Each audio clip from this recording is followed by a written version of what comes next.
Hi Leos, welcome to my channel. We're doing your latest edition, okay, to this channel. Everybody's surprised because we are gonna be starting a series where we're gonna be doing a general prediction for Vedic sidereal astrology. So it's gonna be a monthly thing. So for me, if you're new to this channel, make sure you subscribe as we go deeper to the occult. Now we have astrology, and we also have our consultant for this year, which is gonna be Dr. Pai. And let's all welcome Dr. Pai. Here we go, Dr. Pai. Thank you. Namaste, Sal, and namaste, everybody. Um, so we're going to do this general predictions for the month of January for Leo ascendant or moon. And I want to say to all your viewers that this is a very general prediction because if you really need to do more precise predictions for the month and for the year, we need to know your Mahadashas or your major periods and your minor periods, what you're running through, and also what unions, which means we call them yogas in Vedic astrology, what union of planets are happening in your natal chart, and then we see how that pans out. But so this is a very general prediction, but what I've observed is based on just the transits. You can really look at the broader themes that will be playing out for you in the month of January. So let's go with for Leo ascendant or moon. So let's begin, guys. We're gonna start now with Leo Ascendant and Leo Moon. And if you are just tuning in, if you don't know your chart, we'll put it in the description box later for you to get your own chart. All right. So let's see here for Leo Ascendant. Take it away, Dr. Pai. Okay. For Leo, again, I would start by saying it's going to be a fantastic year for them. For many of them, the Saturn will be moving from January 24th into their sixth house, which is supposed to be a good transit for Leo. Also, Jupiter being in the fifth house, all areas of creativity, originality, children, education, people who wanting to go back to higher education and who are planning, this is the best time. There can be no better time than this. Also, what I would say is finances. This is another area that I would say for many people, this would be, and people who are interested, always been interested in wanting to do something, some business or something related to occult, or people who wanted to become tarot readers, or people who wanted to do astrology, numerology. I think this is the best time. Divination sciences for Leo, Ascendant and Moon, this is the best time because 8th Lord is coming to the 5th house for them. So it's going to be a fantastic year. Now let's go quickly to what Leo Ascendant and Moon has in store for them for the month of January 2020. So between 30th and 1st, Leo, I think this is really another time. Just like I said for Cancer, Leos also need to take it easy because they have really worked even over the holiday season in December. So this is the time when you need to spend for yourself, with your family, maybe going to one of those New Year bashes or something, but don't drink too much because you can fall sick if you drink too much, and that's going to impact you. Okay, for between 2nd and 4th of January 2020 for the Leo, excellent time for you, for your finances, for your family, for also for your if you want something to do with your love life. Also, I think you can really plan. For money, excellent time. 5th to 7th, I say excellent time for them to go for a short travel, for a walk, for a spin. Also, maybe what I see in the chart for the Leo, if they're planning to go also for self improvement programs. Okay, that's something that you need to do because you need to build more courage for yourself. Also, areas of your younger siblings or also with related to your spouse's younger siblings might come up during this time. Okay, between 5th and 7th. 8th and 11th of January, I see you're going to be more homebound. I think that's the time when you probably would like to write your own blog, or you might want to start your own blog. You might also want to write if you're planning to write a book. You have been planning for a long time. Maybe you can start with the first chapter during this time. So this year, this is the best time for Leo to start penning down something. Also, what I feel is if you probably think you won't probably express, you can't express with words. For Leo, always, send a note to your friend, your partner on that day, and you'll see the magic work for you. If you just thank you note, or just say that you like them, or you love them, or you want to spend time with them, or be whatever. I think Leos, that's the best time for you. 8th and 11th, 12th and 14th, excellent time for relationships. That's perfect. Dr. Pai, you mentioned relationship right there. On the 9th January, Venus now goes into their seventh house. And this channel is all about love. One of the name is Eat, Read, Love, right, guys? So let's ask Dr. Pai, what's up with the Leo ascendant since their seventh house? That's where Venus is right now. So, Dr. Pai, let's see what you can say, yes. Yeah, for Leo, I think Venus will be going through the sixth house. So, that's where I think for the month of January, Venus will be in Capricorn. On the January 9th, Dr. Pai, going to Aqua, isn't it? Yeah, it'll be going on. Venus will be moving on January.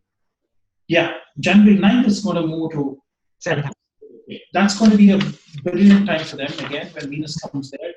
Venus is also about, for Leo, it's the third house, a lot of short travels and young siblings in 10th house of business. So they might do a long distance travel in January during that time. After the 9th, going up to the whole month. I think the whole month, it'll be till 2nd of February, Venus will be very much in Aqua.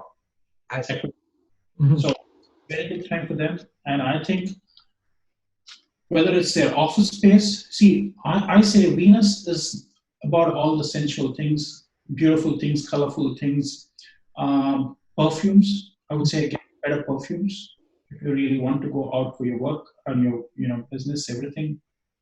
Flowers at home. Venus is also about bed. So I think for Venus coming into the seventh house, you might, if your bed is broken, it's best time to get a replacement, because otherwise for Leo, you can have an issue with your relationships because Venus is in the seventh house. And Venus represents bed pleasures in 12th house as well. Yes. So a broken bed, definitely go for a replacement of a bed or fix it. I see. So there you go, Leos. You better fix that bed so that someone can sleep in that bed. No, I'm kidding. Okay. So, but there's something here that I'm looking at, Dr. Pai, which involves their emotional security, which is in Mars having in their fourth house. And Leos, which is the natural fifth, the fifth house also is about love. And having Mars on the fourth house for the Leo ascendant and moon, how do you think it affects their emotional security, their home life, and how they feel that they are loved, or if there is love, because there's a tendency there considering that it's gonna be in Jeshta, there's gonna be like, I need love, I want love, I deserve love. What do you think of having Mars in their fourth house, Dr. Pai? Mars in the fourth house is also wanting to have peace at home, but also peace of mind and agitation. Between the 23rd to 28th of January, these people, Leos, will feel most agitated in terms of a love and a relationship. Also, fourth house is the womb of your mother, where you felt the most confident, right? Mars being there can also suggest that maybe visiting your mom and serving her or keeping her happy by giving her a gift or something.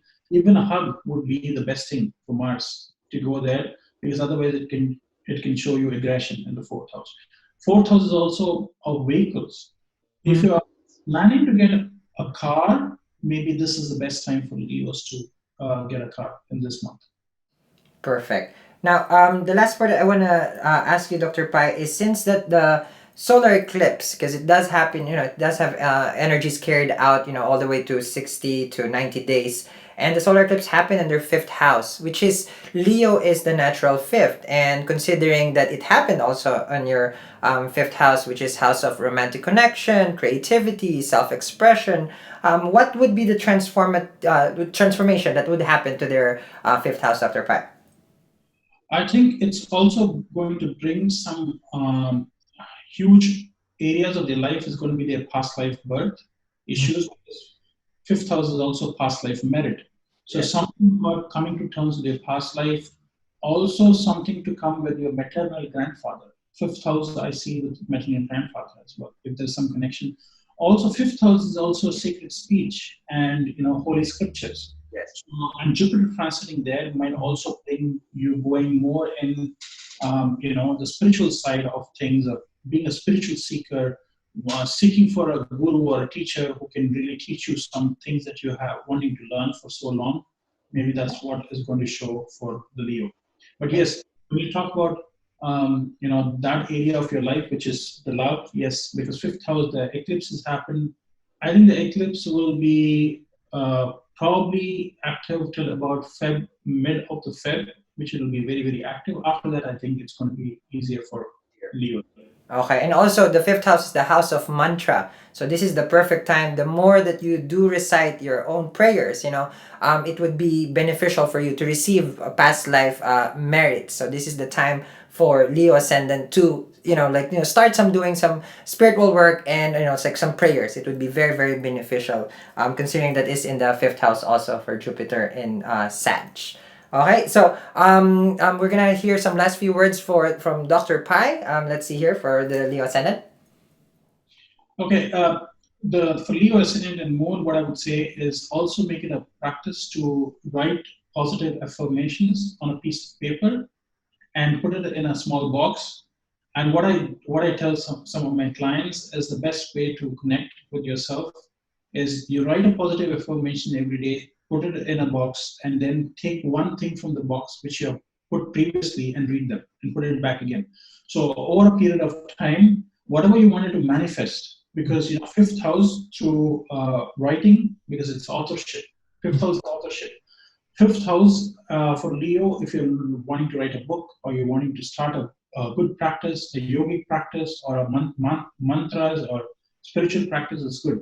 So I think writing down your things that you want to manifest, because Jupiter is in the fifth house. Jupiter will manifest that, and Jupiter is also aspecting your ninth house Yes. and fourth house. So it's aspecting the fire signs for you. So for them, it's always best to connect with themselves by writing more positive things. I see. Okay, so that's Dr. Pai. So for me, the way I'm looking at it, Leos, you're gonna be cruising, to January with a breeze. Okay. I feel like there's a lot of blessing that is coming to your, to your fifth house and to your seventh house. So relationship wise, it's gonna be a breeze, and that's what we always want to see here. Especially as all the Leos always looking for love. Okay. So for everybody who is watching, thank you very much for tuning in. For everything that you need for Dr. Pai consultation and for contact information, it's right there in the description box if you click it. And I will see you guys again next month, as this is the January 2020, and we'll be doing this every month as a series. And thank you very much, Leo, for watching, and I'll see you again. Bye.